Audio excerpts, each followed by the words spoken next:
감사합니다. 우리 다 같이 일어나서 하나님 말씀 듣겠습니다. 오늘 본문 마태복음 4장 1절에서 11절 말씀 교독으로 우리 봉독하면 좋겠습니다. 제가 먼저 봉독합니다. 그때에 예수께서 성령에게 이끌리어 마귀에게 시험을 받으러 광야로 가사 40일 밤낮으로 금식하신 후에 줄이신지라. 시험하는 자가 예수께 나와서 이르되 내가 만일 하나님의 아들이거든 명하여 이 돌들로 떡덩이가 되게 하라. 예수께서 대답하여 이르시되 기록되었으되 사람이 떡으로만 살 것이 아니요 하나님의 입으로부터 나오는 모든 말씀으로 살 것이니라 하였느니라 하시니. 이에 마귀가 예수를 거룩한 성으로 데려다가 성전 꼭대기에 세우고 이르되 내가 만일 하나님의 아들이거든 뛰어내리라 기록되었으되 그가 너를 위하여 그의 사자들을 명하시리니 그들이 그 손으로 너를 받들어 발이 돌에 부딪히지 않게 하리로다 하였느니라. 예수께서 이르시되 또 기록되었으되 주 너희 하나님을 시험하지 말라 하였느니라 하시니 마귀가 또 그를 데리고 지극히 높은 산으로 가서 천하만국과 그 영광을 보여 이르되 만일 내게 엎드려 경배하면 이 모든 것을 내게 주리라. 이에 예수께서 말씀하시되 사탄아 물러가라 기록되었으되 주 너희 하나님께. 같이 읽겠습니다. 이에 마귀는 예수를 떠나고 천사들이 나와서 수종 드니라. 아멘. 네, 자리에 앉아 주십시오. 우리가 예배 시간에 일어나고 앉고 하는 것도 여러분 다 의미가 있는 거 아십니까? 예전에 처음 예배 순서를 바꾸고 제가 한번 설명을 드렸는데요. 사실 종교개혁 이후에 예배가 말씀 중심으로 이루어지다 보니까 성도들이 참여하는 부분들이 참 이렇게 적었습니다. 그런데 사실은 그 전부터 성도들은 아예 예배 가운데 아무것도 못하는 상황이었죠. 로마 가톨릭이 그렇게 했었는데요. 사제가 전부 다 인도를 다 하고 또 심지어 포도주는 흘리면 안 되니까 혼자서 마시고 또 성도들은 찬양대가 부르는 성가대의 성가를 들을 뿐이었지 찬양에 참여하지도 못했습니다.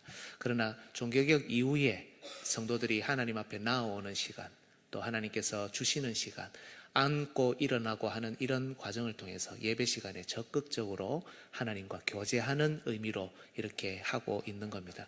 그래서 우리 예배 순서는 정말 언약 안에서 하나님과 긴밀하게 교제하는 것으로 되어 있습니다. 처음에 정착하기는 참 쉽지 않았지만 이제 몸에 좀 배어서 참 다들 잘 따라주시고 이의가 없으신 줄 알지만 그래도 일어나고 앉고 하는 이게 귀찮은 것이 아니라 우리 하나님과 교제하고 또 하나님 말씀을 주실 때 다 같이 일어나서 경청하고 하는 그런 의미들이 있다는 것 아시고 여러분들 그런 마음으로 예배에 계속 참여해 주시면 좋겠습니다.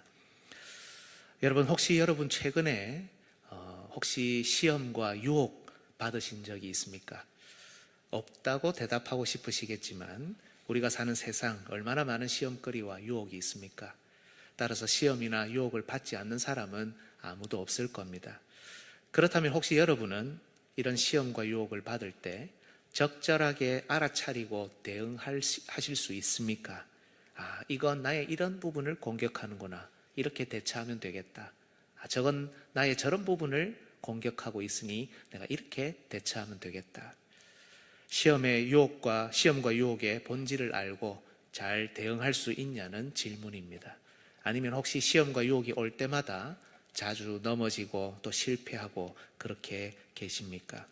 오늘 본문에는 예수님께서 받으신 3가지 시험이 나옵니다. 첫 번째는 돌들로 떡덩이가 되게 하라는 먹는 것과 관련된 시험입니다. 두 번째는 성전 꼭대기에서 뛰어내리라는 일종의 보이는 것과 관련된 시험입니다.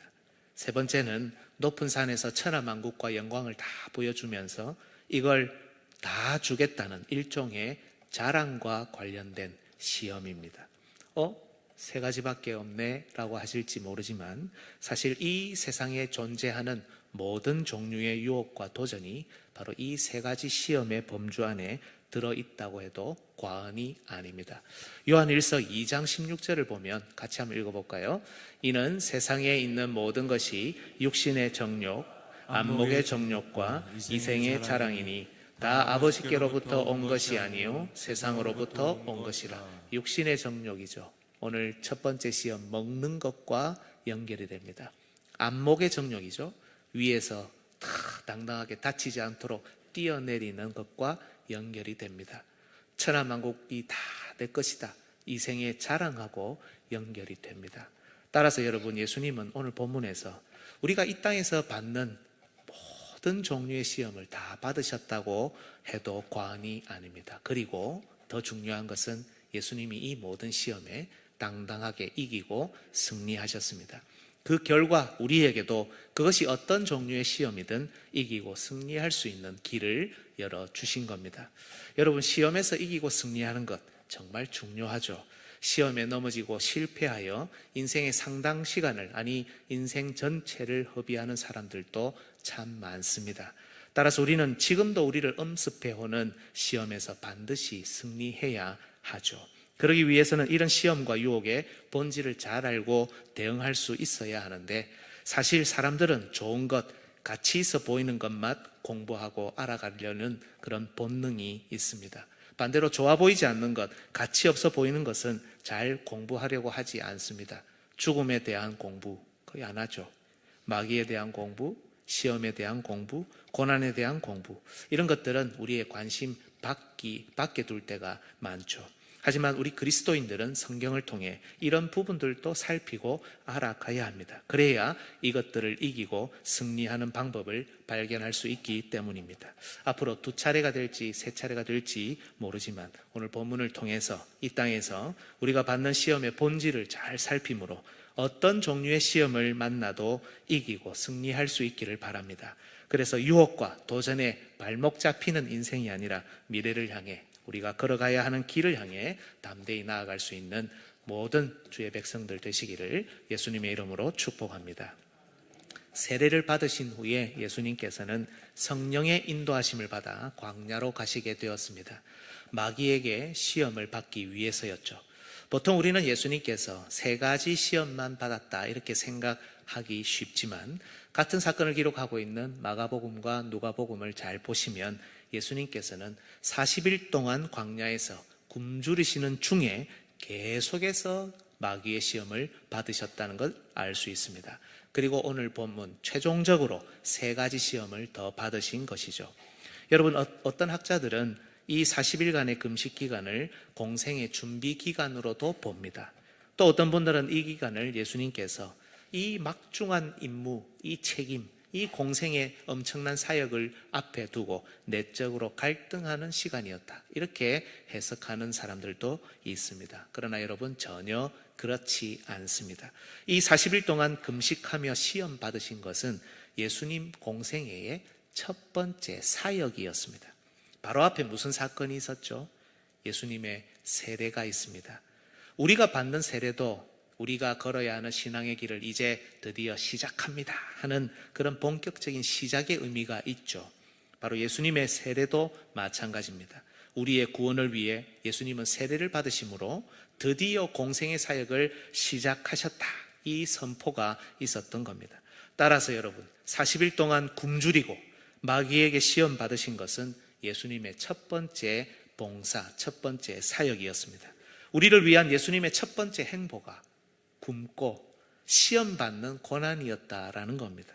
그래서 성령님이 예수님을 제일 먼저 마귀의 시험을 받게 하려고 광야로 내모신 겁니다. 여러분, 이것은 신앙의 길을 걷는 우리에게도 그대로 적용됩니다. 우리도 예수님처럼 40일간 금식을 하고 또 우리도 예수님처럼 마귀에게 3가지 시험을 받아야 한다는 말은 아닙니다. 예수님을 믿고 신앙의 길을 걷는 우리도 이러한 고난의 길을 통과해야 한다는 것입니다. 예수님 믿으면 잘 됩니다. 예수님 믿으면 행복합니다.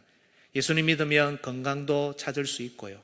예수님 믿으면 공부도 잘하고 사업도 잘 됩니다. 이런 부분이 없는 게 아닙니다. 하지만 설령 우리 앞에 이렇게 좋은 일들이 쫙 펼쳐진다 하더라도 예수님 믿으면 반드시 고난이 있습니다. 완전한 인간으로 오신 예수님도 그걸 보여주시기 위해 가장 먼저 굶주리고 고난받는, 시험당하는 이 길을 걸으신 겁니다.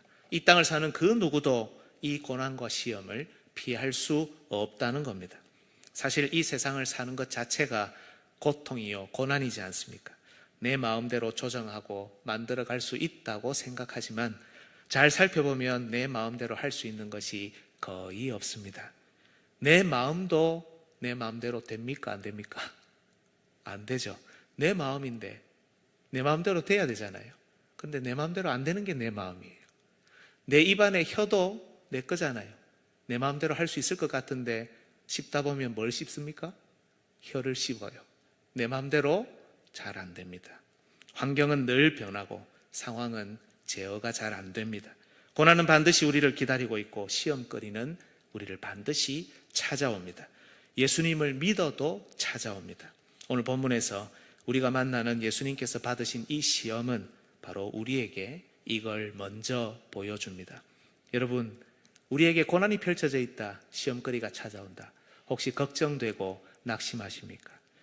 예수님께서는 하지만 이 모든 것을 다 이기셨습니다. 예수님이니까 이기셨겠지. 천만에요. 2절을 한번 보십시오. 40일을 밤낮으로 금식하신 후에 뭐 하셨다고요? 줄이신지라. 예수님은 완전하신 하나님이셨지만 완전한 사람으로 이 땅에 오셨습니다. 무슨 말이냐? 우리 인간이 이 세상에 느끼는 모든 감정, 모든 고통과 괴로움을 똑같이 그대로 경험하셨다는 겁니다. 배고픔이라는 고통도 마찬가지였습니다. 40일을 굶으셨습니다. 예수님이셔서 이긴 것이 아니라 예수님은 인간이 느낄 수 있는 최악의 배고픈 상태를 경험하셨고 그럼에도 이 시험을 이기신 겁니다. 그래서 예수님을 믿는 우리 그리스도인들도 얼마든지 사탄 마귀의 시험을, 그 유혹을 충분히 이길 수 있다는 것을 분명히 보여주셨습니다. 따라서 신앙으로 이 세상을 살아가는 우리가 관심을 가져야 하는 것은 어떻게 하면 고난을 받지 않고 대박을 터뜨릴 수 있을까가 아니라 어떻게 고난을 이해하고 이길 수 있을까? 어떻게 이런 유혹과 시험에 넘어지지 않고 승리할 수 있을까라는 겁니다. 그리고 예수님은 오늘 본문에서 바로 그 방법을 우리에게 보여주십니다. 마귀의 첫 번째 시험은 먹는 것에 관한 문제입니다. 네가 만일 하나님의 아들이거든 명하여 이 돌들로 떡덩이가 되게 하라. 여러분, 그런데 이건 그저 식탐이나 탐식과 같은 유혹 정도가 아닙니다. 정말 이게 여러분, 이 시험이 먹는 문제만 다루고 있다면 예수님께서 사람이 떡으로만 사는 것이 아니요 하나님의 입으로 나오는 말씀으로 산다느니 이런 장황한 설명을 하실 필요가 없습니다. 안 먹는다, 만들어라 하면 난 안 먹는다. 40일 동안 굶었는데 뭔 소리 하노? 하루 더 굶는다고 뭐 달라지는 게 있냐? 나는 돌로 떡 안 만들 거다, 네 말 안 들을 거다, 이래 하면 끝납니다. 그죠? 그런데 그렇게 말씀하지 않고 뭔가 전달을 하고 계시죠. 이게 무슨 말이냐? 먹는 것을 이용하고 있지만 마귀의 의도가 다른 데 있다라는 겁니다. 본문을 자세히 한번 볼까요? 3절 우리 한 번 더 읽겠습니다. 시작. 시험하는 자가 예수께 나와 이르되 내가 만일 하나님의 아들이거든 명하여 이 돌들로 떡덩이가 되게 하라. 뭐라고 되어 있습니까? 네가 만일 하나님의 아들이거든, 네가 만일 하나님의 아들이거든 명하여 이 돌들로 떡덩이가 되게 하라. 여러분, 네가 만일 하나님의 아들이거든, 이 말은 바로 앞에서 울려 퍼졌던 하늘의 소리였습니다. 마태복음 3장 17절 하늘로부터 소리가 있어 말씀하시되 이는 내 사랑하는 아들이요 내 기뻐하는 자라. 일전에 예수님께서 받으신 세례에 관한 설교를 들었는데요, 여러분, 이는 내 사랑하는 아들, 이게 무슨 뜻이라고 그때 들었는지 기억나십니까? 바로 예수님이 왕이라는 뜻이라고 말씀드렸습니다. 온 세상을 통치하고 그리고 다스릴 능력 있는, 힘 있는 왕이시다, 이 뜻이 사랑하는 아들, 하나님의 아들이라는 뜻이라고 말씀드렸습니다. 네가 하나님의 아들이냐? 능력이 출중해서 모든 것을 할 수 있느냐? 그렇다면 그 능력으로 당장 배고픈 네 상황부터 한번 해결해 봐라. 네가 하나님의 아들이라는 걸 증명해 봐라. 예수님이 가진 왕으로서의 능력을 지금 바로 사용해 보라는 겁니다. 네가 만일 정말 하나님의 아들이거든 그 능력을 한번 써봐라, 이 말입니다. 먹는 것을 이용하고 있지만 마귀의 의도는 바로 여기에 있습니다. 여러분 앞에서도 말씀드렸지만 성령님께서는 이 땅에서 사역을 시작하시는 예수님을 제일 먼저 배고픔과 그로 인해 계속되는 시험을 받으시는 고난으로 안내하셨습니다. 예수님이 걸어야 하시는, 우리를 위해 걸어야 하시는 그 길이 어떤 길인지 보여주기 위해서였죠. 그 길은 처음부터 고난당하는 길이라는 겁니다. 이게 하나님께서 예수님에게 정해주신 방법이었습니다. 배고픔과 그로 인해 생기는 여러 종류의 시험과 유혹은 우리 사람이 이 땅에서 만날 수 있는 가장 기본적인 육신의 고통입니다. 그런데 그 고통에서 스스로 능력으로 벗어나라, 이겨내라. 능력이 충분하지 않느냐, 그 정해진 길을 따르지 말고 너 힘으로 그 고통에서 벗어나봐라. 이게 마귀가 노리는 것이었습니다. 물론 여러분, 어떤 의미에서는 정말 합리적으로 보이지 않습니까? 고통에서 벗어나고 싶지 않은 사람이 어디에 있겠습니까? 특히 우리 교회는 자립하는 신앙을 추구합니다. 그 누구도 의지하지 않고 자신의 힘으로 고통을 이기는 것은 자립하는 신앙의 모습이 아니냐는 겁니다. 하나님께서 주신 능력을 사용하는 것은 나쁜 것이 아니잖아요. 하나님께서도 사용하라고 주셨으니까 오히려 적극적으로 사용해서 고통도 이기고 배고픔도 해결하고 시험도 이기는 것은 좋은 신앙이 아니냐는 겁니다. 그런데 우리 주님의 대답에는 이런 내용이 하나도 들어있지 않습니다. 우리 주님의 행동에도 이런 모습, 이런 뉘앙스조차도 없습니다. 주님의 대답을 들어보십시오. 기록되었으되 사람이 떡으로만 살 것이 아니요 하나님의 입으로부터 나오는 모든 말씀으로 살 것이라 하였느니라. 예수님께서는 신명기 8장의 말씀을 인용하여 마귀에게 대답합니다. 그리고 마귀는 그에 대해 다른 어떤 말도 덧붙이지 못합니다. 즉 마귀는 예수님께서 왜 자기에게 이 말씀을 하는지 알고 있었고 그 의미가 무엇인지도 알고 있었다라는 겁니다. 그렇다면 우리도 알아야 되겠죠. 마귀도 아는데 우리가 몰라서야 되겠습니까? 신명기 8장은 여러분 만나에 관한 말씀입니다. 그런데 만나만 나오는 것은 아닙니다. 만나를 중심으로 이스라엘이 광야 40년을 보낸 이유를 설명해 줍니다. 그 핵심을 간단히 설명하면 두 가지로 설명할 수 있습니다. 첫째는 이스라엘아 너희는 반드시 약속의 땅을 차지할 것이다. 정말 그 땅에서 엄청난 복을 누릴 거다.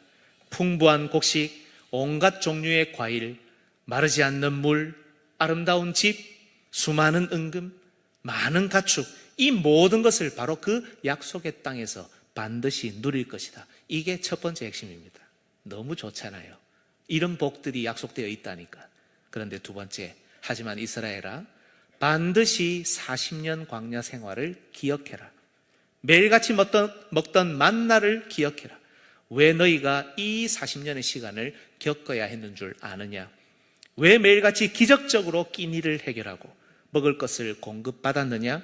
하나님께서 너를 낮추시고 너를 시험하셔서 하나님의 명령에 순종하도록 하신 것이다. 너의 능력, 너의 손의 힘으로 이 모든 것을 얻은 것이 아니라 하나님께서 주신 힘과 능력으로 얻은 것들이다. 기억해라. 사람은 떡으로 사는 것이 아니고 오직 하나님의 말씀, 하나님의 능력으로 살아가는 것이다. 이게 여러분 신명기 8장입니다. 9절을 보면서 확인하겠습니다. 신명기 8장 2절로 3절 우리 한번 읽어보겠습니다. 시작. 내 하나님 여호와께서 이 40년 동안에 내게 광야 길을 걷게 하신 것을 기억하라. 이는 너를 낮추시며 너를 시험하사 내 마음이 어떠한지 그 명령을 지키는지 지키지 않는지 알려 하심이라. 너를 낮추시며 너를 줄이게 하시며 또 너도 알지 못하며 내 조상들도 알지 못하던 만나를 내게 먹이신 것은 사람이 떡으로만 사는 것이 아니요 여호와의 입에서 나오는 모든 말씀으로 사는 줄을 내가 알게 하려 하심이니라. 아멘. 이후에 16절에서 18절을 보면 그 의미가 좀 더 분명하게 드러납니다. 제가 읽어보겠습니다. 내 조상들도 알지 못하던 만나를 광야에서 내게 먹이셨나니, 여러분 이 만나를 먹는 게 그냥 밥 먹은 게 아니에요. 그죠? 이는 다 너를 낮추시며 너를 시험하사 마침내 내게 복을 주려 하심이었느니라. 그러나 내가 마음에 이르기를 내 능력과 내 손의 힘으로 내가 이 재물을 앞서 말씀드렸던 이 놀라운 모든 복들을 내 힘으로 내 손의 능력으로 얻었다라고 말할 것이라. 내 하나님 여호와를 기억하라. 그가 내게 재물 얻을 능력을 주셨습니다. 마귀의 첫 번째 시험은 여러분, 비록 먹는 것을 다루고 있지만 단지 먹는 문제만이 아닙니다.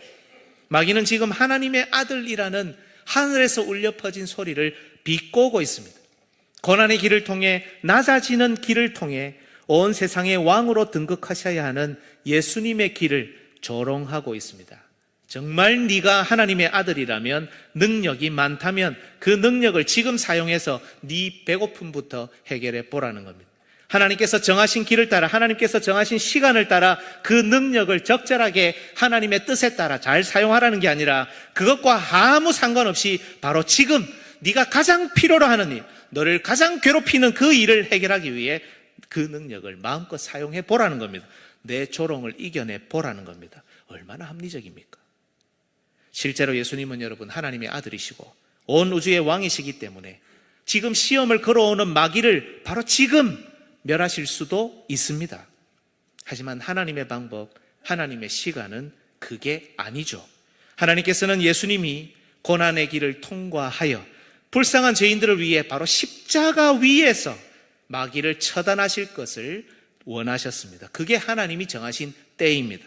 하지만 마귀는 지금 예수님의 배고픔을 이용하고 예수님의 지위와 능력을 조롱하는 가운데 예수님의 길에서 벗어나고 이탈하여 자기의 힘과 능력으로 이 문제를 해결하고 그 능력으로 조롱하고 있는 마귀 자신을 때려보라고 유혹하고 있는 겁니다.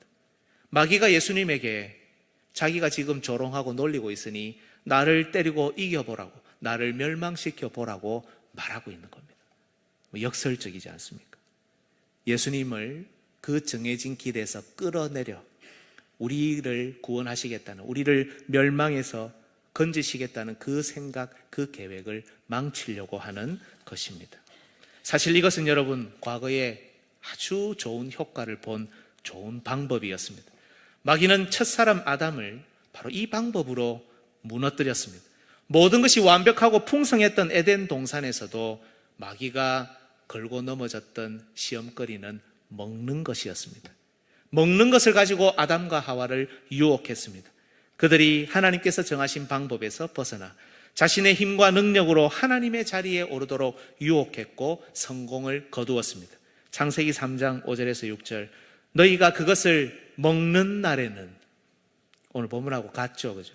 너희 눈이 밝아져 하나님 같이 되어 하나님처럼 될 것이다. 하나님의 자리에 올라라. 너희 힘으로, 너희 방법으로, 너희 생각으로 하나님이 막아놓으신 그 길을 뛰어넘어서 그 자리에 올라가라.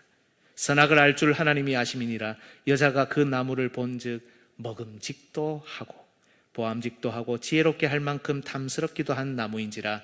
여자가 그 열매를 따먹고 자기와 함께 있는 남편에게도 주매 그도 먹은지라. 예수님이 걸으셨던 길과는 정반대로 걸었죠. 여러분, 아담뿐만이 아닙니다. 이스라엘도 바로 이 방법으로 무너뜨렸습니다. 40년 광야 생활을 통해 충분히 훈련받았고 충분히 낮아졌고 충분히 하나님께서 정하신 방법을 따를 줄 알았습니다. 이 정도 훈련하면, 이 정도 노력했으면, 이 정도 교육했으면 다 될 줄 알았습니다.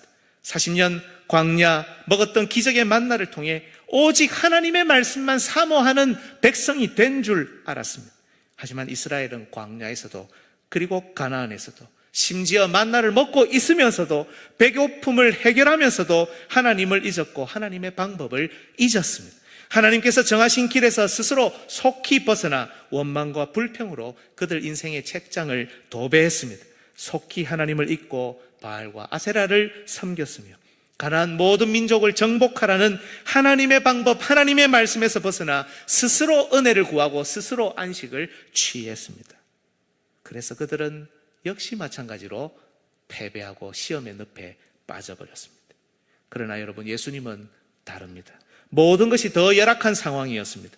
이 광야의 에덴 동산의 풍요로움이 어디에 있습니까? 예수님이 시험 받으시는 이 광야의 가나안의 풍족함이 어디 있으며 기적과 같은 만나조차 있었단 말입니까? 광야에 내버려져서 40일 밤낮으로 줄이셔야 했고 그 40일 동안 마귀의 온갖 시험에 괴로움을 겪으셔야 했습니다. 하지만 우리 예수님께서는 육신으로는 가장 힘든 가장 원천적인 고통의 순간에도 육신의 정욕을 이기셨습니다. 하나님의 말씀이 얼마든지 육신의 정욕을 제어하고 극한의 배고픔의 순간에도 스스로의 능력으로 먹을 것을 차지하지 않을 수 있다는 것을 증명하셨습니다. 마귀의 조롱, 마귀의 비웃음에 붕괴하여 곧바로 12군단도 더 되는 천사를 불러 멸하실 힘과 능력이 있음에도 하나님께서 정하신 시간과 방법에 순종하기 위해 그 엄청난 힘과 능력을 오직 하나님의 말씀의 권위 아래에만 두신 채 기꺼이 이 조롱, 이 비웃음을 다 받으셨습니다. 주 안에서 사랑하는 성도 여러분, 육신의 정욕과 연결된 사단의 시험과 유혹은 오늘날에도 똑같이 이어집니다. 먹는 문제같이 아주 자잘한 문제같이 보이지만 사람들은 바로 이 자잘한 문제 때문에 자존심 상해합니다. 그리고 거의 대부분 이 순간 자기의 힘과 능력을 사용합니다. 합리적으로 보일 때도 있습니다. 오히려 하나님의 아들로서 하나님의 영광을 드러내는 일처럼 보이기도 합니다. 하지만 대부분 이것으로 하나님 아들의 자리에, 아니 하나님의 자리에 스스로의 힘으로 오릅니다. 분명 하나님께서 자기 자존심 살리라고 주신 능력과 힘이 아닌데, 하나님께서 주신 힘과 능력인데 이걸 자기 것으로 사용합니다. 착각하고 말입니다. 하나님께서 우리에게 주신 고난의 길을 인정하지 않습니다. 하나님의 방법을 앞서갑니다. 스스로 권위자의 자리에 오릅니다. 능력을 사용하지 않는 사람이 없습니다. 믿음은 능력이라고 하지 않습니까? 기독교는 힘 아닙니까? 하나님께서 주신 힘과 능력을 그래서 막 사용합니다. 그런데 하나님이 주신 힘과 능력이라는 사실은 잊어버린 채 하나님이 정하신 시간, 하나님이 정하신 방법이라는 이 범주를 벗어난 채 오직 육신의 정욕을 따라 그 힘과 능력을 스스로 마음껏 사용합니다. 이 시대에 우리 그리스도인들은 이 능력을 사용하는 일에 혈안이 되어 있다고 해도 과언이 아닐 것입니다. 얼마나 합리적입니까? 얼마나 기독교를 위한 일입니까? 얼마나 타당합니까? 이 능력을 지금 우리는 사용해야 한다. 교회를 위해, 하나님 나라를 위해, 성도를 위해 이 능력을 사용해야 한다고 말은 하지만 그 이면을 들여다보면 자존심 문제입니다. 자기 능력을 과시하는 문제입니다. 스스로 하나님처럼 되고자 하는 문제입니다. 하나님께서 주셨다는 사실을 잊어버린 채 하나님 아들로서의 힘과 능력을 정말 마음껏 아낌없이 자기 필요한 일에 배고픔을 해결한다는 이유로 사용합니다. 안타깝게도 교회가 이 능력과 힘을 사용하면 사용할수록 정말 이상하게 능력이 나타나고 가치가 드러나고 힘이 있어야 되는데 그 영적인 상태는 더 처참하게 변질되어 갑니다. 시험의 늪으로 더 깊이 빠져듭니다. 배고픔을 해결한 듯 보이지만 영적으로 더 배고픕니다. 힘을 사용했는데, 능력을 발휘했는데 교회와 하나님 나라의 힘과 능력은 점점 더 약해집니다. 기독교의 가치도 땅에 떨어집니다. 이것이 오늘 이 시대에 우리가 속해 있는 기독교의 모습 아닙니까? 주 안에서 사랑하는 성도 여러분, 이 땅을 살아가면서 우리가 만나는 가장 기본적이고 첫 번째에 있는 시험은 바로 육신의 정욕에 관한 겁니다. 육신과 관련된 모든 정욕에 관한 것이지만 사실은 자신이 자신을 위해 자신의 능력을 사용하는 문제입니다. 하나님의 방법, 하나님의 시간에서 벗어나 스스로 하나님의 자리에 올라 인생의 주인이 되는 문제입니다. 자기 능력으로 먹을 것을 취하고 자기 육신의 만족을 누리지만 그래서 승리한 듯 보이고 이긴 자가 된 것처럼 보이지만 그러면 그럴수록 더 깊은 수렁에 빠지며 더 힘을 잃어가는 것이 바로 그 결과입니다. 마귀의 의도에 그대로 걸려 하나님 나라의 다음을 열어가지 못하는 것이 바로 그 결과입니다. 말씀 앞에서 솔직히 우리의 모습을 돌아봅시다. 먹는 문제, 인간의 가장 기본적인 문제를 다루고 인간의 인간됨을 다루고 인간의 권리를 다루는 것처럼 보이지만 사실은 고작 자존심, 고작 조롱과 비웃음, 고작 자기 영광, 자기 가치를 드러내기 위한 것이 아닙니까? 도처에 이러한 시험과 유혹은 펼쳐져 있는 것 같습니다. 시험 3가지도 필요가 없습니다. 모두 이 첫 번째 시험, 육신의 정욕의 문제에 넘어져 헤어나오지 못하는 것이 이 시대의 세상, 이 시대의 교회와 성도의 모습이 아닙니까?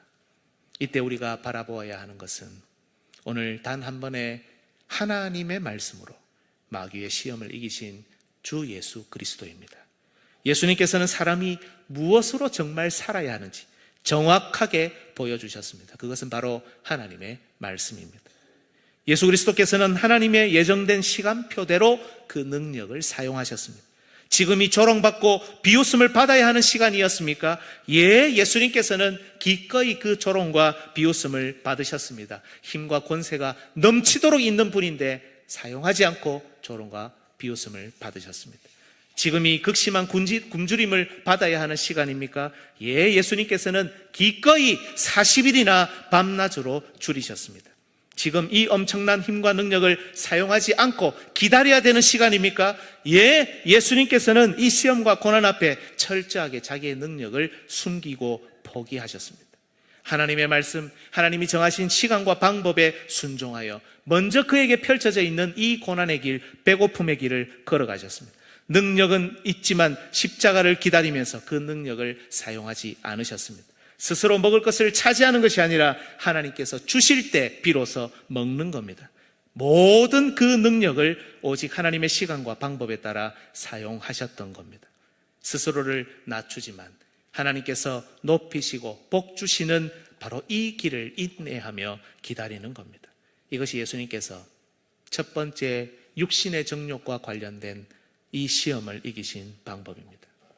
주 안에서 사랑하는 여러분, 사람은 떡으로만 사는 것이 아닙니다. 사람은 자기 능력으로만 사는 것이 아닙니다. 사람은 스스로 영광의 자리에 절대 오를 수 없습니다. 사람은 하나님의 말씀으로 삽니다. 사람은 하나님의 능력을 의지하고 삽니다. 사람은 하나님께서 주신 고난의 길, 정해진 길이지만 그것이 어떤 길이든 자기에게 주어진 하나님의 길, 그 길을 인내로 통과하여 마침내 복과 영광을 누립니다. 우리 평생의 육신의 정욕을 바로 이와 같은 방법으로 이깁시다. 마귀의 시험과 유혹을 오직 하나님의 말씀으로 이깁시다. 그리하여 유혹에 발목 잡힌 인생, 과거와 현재의 발목 잡혀 앞을 향해 나가지 못하는 인생이 아니라 성령의 인도하심을 따라 우리에게 주어진 길을 끝까지 걸어 승리하여 마침내 먹을 것을 받는 참된 하나님의 백성들, 참된 그리스도인들, 참다운 인간들 되시기를 예수님의 이름으로 축복합니다. 아멘.